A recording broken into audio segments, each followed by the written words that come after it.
Hey there, Buddy Power here, and welcome back. Today we're going to be doing a little Let's Look at Valiant Hearts, The Great War. This is a side-scrolling, point-and-click type puzzle game that came out from Ubisoft in the veins of an indie title. Ubisoft has created, I believe they created this studio just for that. I don't know the entire background of the studio, I apologize for that. But they've created this little sub-studio, Ubisoft Montpelier, something like that. I believe they're up in Canada. And basically they wanted to put together a bunch of these little teams that were going to try to create indie games. They were going to be low-budget games trying to hit the lightning in a bottle that an indie game can generate. And this, as far as I know, is the first title that they have gone ahead and created. Now, Valiant Hearts has had some fairly impressive showings in video clips and everything. It has a very soft but interesting and easily approachable art style. It covers World War I, which is fairly, at least in my opinion, it's something that doesn't get covered a whole lot in video games. From a first-person standpoint, it would be really tough to pull off. There's been a few games out there, but the trench warfare was not... It doesn't translate well to big AAA action-type games like World War II did, or so forth. It was not nearly as glorious of a war. Not that any war should be glorious, but I don't plan on going on a tangent here. It doesn't have the greatest generation type mentality put to it like World War II did. It doesn't have some of the modern technologies like Vietnam and the Korean War did. And it's been a relatively light subject matter for video games, for most things actually. I mean, there's not been a whole lot of movies about World War I. There's not been a whole lot of books about books. There's been quite, but there's billions of books out there. Books is a bad example. It's a relatively untouched subject matter, and they went about it in a very sophisticated manner. I have to give them credit here. Throughout the entire game, there's lots of times where you can open up and they have little actual factual tidbits tied in, depending on the level you are doing. So the game itself takes place following, at the time of right now, basically 4 different characters and a dog. The dog is semi-usable but not a playable character, and it's supposed to be very story-driven and very not melodramatic, just very melancholy, I guess is what I was looking to say there. You can pretty much guarantee from the trailers, at the end of all the trailers, they always show the dog sleeping on top of all the graves, and it's implied pretty early on that many of the characters you play at throughout this game probably aren't going to survive it. At time of recording, I am a little over 3 hours into the game. I don't know how long it's actually gonna run. It could be a 4-hour game, it could be an 8-hour game, I'm not entirely sure. I'm currently just starting Act 3. The footage here is coming from the late part of Act 2. Now, the actual gameplay is very reminiscent of kind of a Myst-style gameplay, where you're going to be moving around these levels, and you're going to be looking for different elements that you can combine together in order to solve puzzles. The puzzles themselves are fairly easy for the most part. There have been a few that have been a little confusing, mainly because I didn't quite understand what they wanted me to do, but that's pretty common in a puzzle game. I've never had a puzzle hold me up for more than about 15 minutes. Most of them I solve within about 3 or 4 minutes at this point in the game. Again, this might still be very early on. As you move through, though, it's pretty good. There's kind of limitations on it, as your character can only really carry one puzzle piece at a time. So sometimes you'll come across pieces early and you have to go ahead and you have to coordinate out the order in which you need to assemble them. Outside of the puzzles, there's few little adventure-type items mixed in there. There are like these mini-games where you're going to be dodging artillery fire. There's mini-games where you're going to be dodging machine gun nests. You'll be able to throw grenades and dynamite in order to solve puzzles and both eliminate enemies. There's mini games that are based around driving. In fact, that was probably my most enjoyable part. There's this little driving sequence, and you're driving towards the screen, and these little signs pop up, letting you know that there's going to be something coming up ahead, and you need to avoid the stuff. And while this is going on, there's this very Benny Hill-esque music playing in the background, and there's this little Styx comedy kind of going on. It was really enjoyable. That part was quite well done.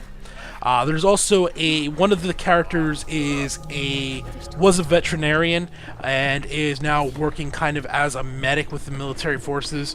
And there's a little healing mini game, which is kind of a DDR type button press on timing setup and everything.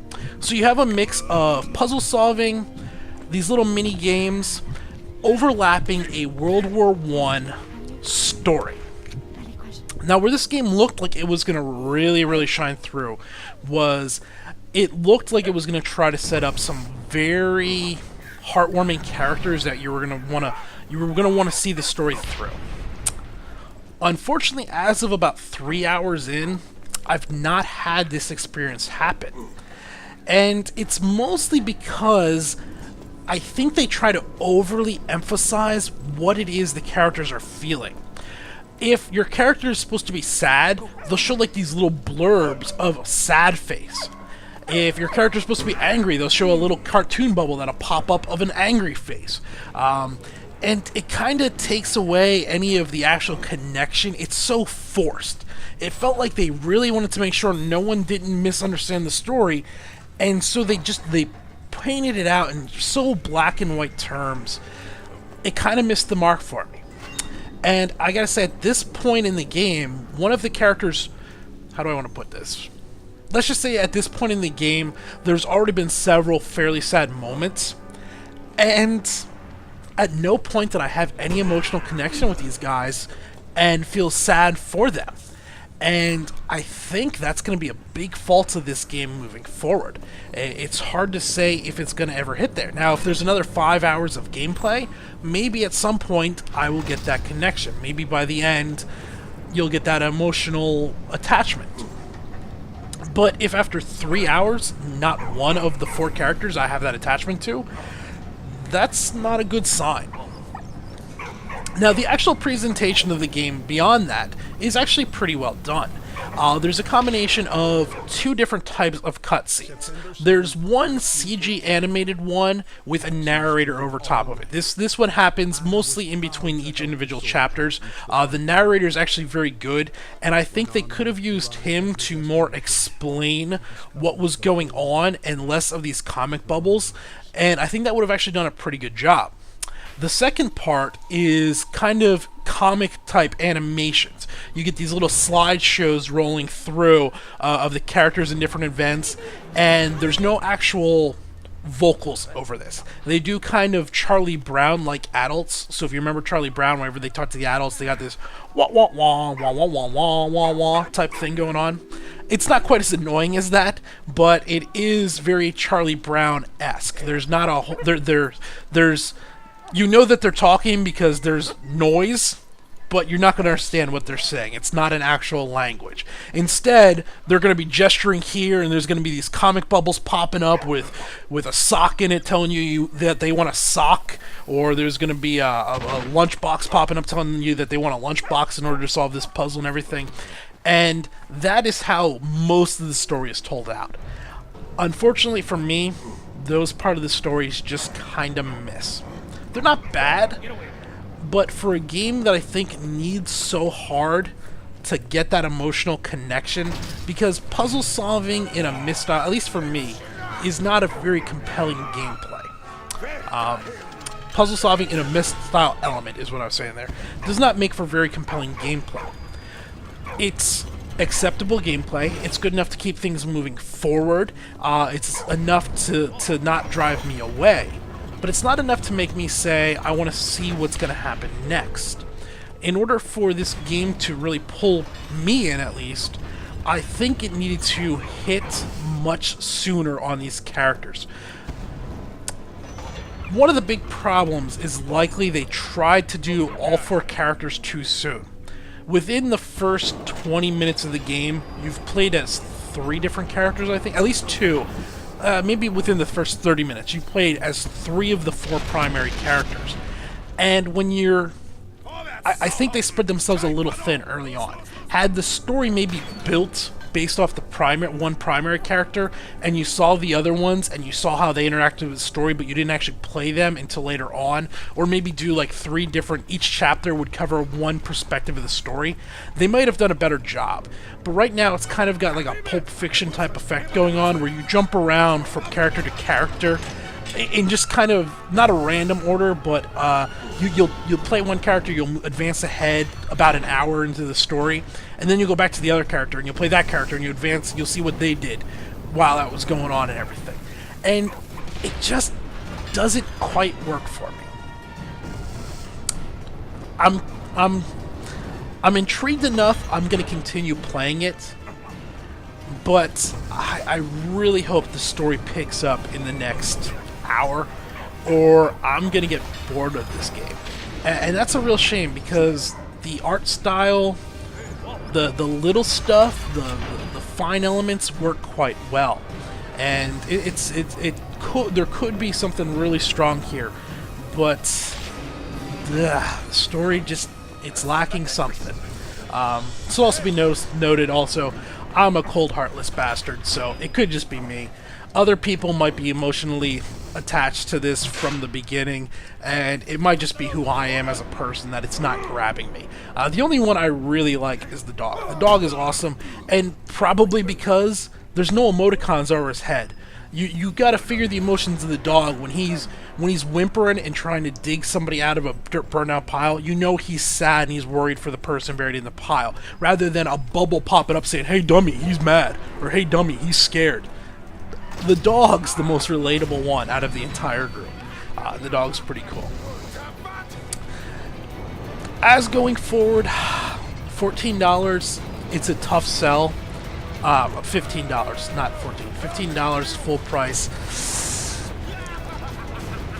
I'll try to update, and when I'm finally done with the game, how many hours are in there.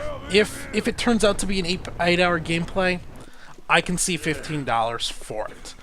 If it turns out I'm almost done with the game, it'll be over in 4.5 hours. That's a little light, especially if the story isn't a home run, and so far the story is not a home run. I would like to see more games try to do this approach on the war theme. It's nice to see a game that isn't all ultra macho, even though the character models of the 2 primary guys at least are very macho, but it's not about bashing heads and shooting a bunch of people in the face. It takes a little more of a realistic look at the harm, the emotional turmoil that goes on from war, and I appreciate that. But for right now, I would say I probably wouldn't pick it up for $15. I'd wait for about $8. About half that, I think, is what it looks like. But it'll all depend on how long the game is.